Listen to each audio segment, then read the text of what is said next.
Un jeune homme du royaume appelé Yasser. Yasser est une bonne personne qui aime beaucoup ses amis et sa famille. L'un des passe-temps de Yasser était de voyager dans les pays européens. Durant ses vacances d'été, Yasser décide de partir en Grande-Bretagne. Les vacances étaient terminées.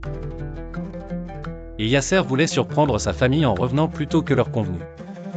Yasser est arrivé sain et sauf au pays et son ami Tariq l'a reçu et lui a réservé un accueil très chaleureux, d'autant plus qu'ils ne s'étaient pas vus depuis un moment. Super. Sur le chemin du retour, Tariq a dit à Yasser que tous les amis partiraient en soirée dans le désert pour profiter de la vue sur les étoiles magiques. Tariq a demandé à Yasser d'y assister, d'autant plus que ce serait une grosse surprise pour tous les amis. Yasser est rentré chez lui, a dit au revoir à son ami Tariq et est entré dans la maison. La famille l'a beaucoup accueilli et ils se sont assis ensemble pour discuter.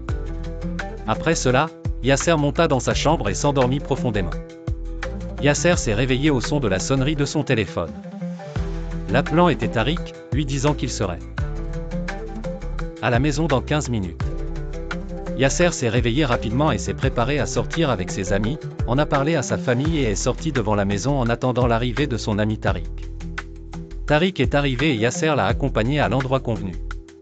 La surprise fut lorsque Yasser vit ses deux autres amis, Etam et Hassan. Ils étaient tous amis dans la même école.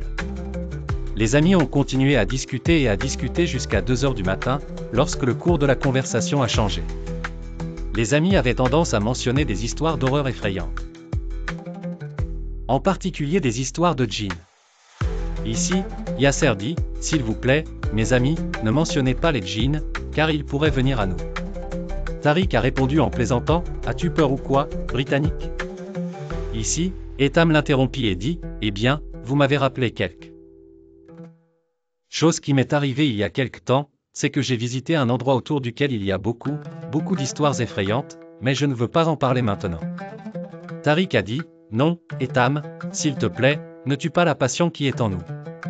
Nous voulons vous entendre. » Après que tous les amis de Etam aient demandé à parler, Etam a finalement décidé de raconter son histoire.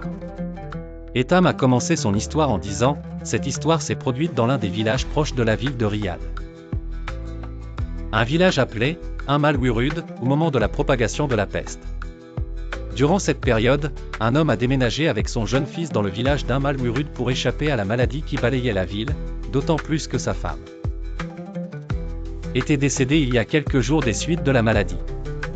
Un jour, cet homme a été retrouvé assassiné dans la grange de sa maison près du bétail. Ce qui est étrange, c'est que non seulement il a été tué, mais qu'il a été tué et qu'un groupe de serpents a rampé sur lui. Ici, Hassan demanda. Curieusement, qu'est-il arrivé à son petit-fils?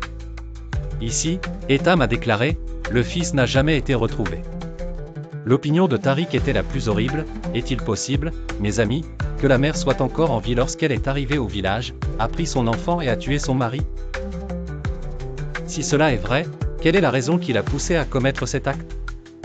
Cela a été très difficile pour les policiers, car l'homme décédé était nouveau dans le village, en plus du fait qu'il parlait peu aux voisins et aux gens du village.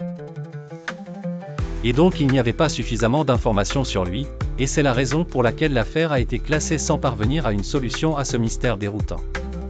Après un moment de réflexion, Yasser et le reste des amis ont décidé de visiter le village d'Al-Wurud.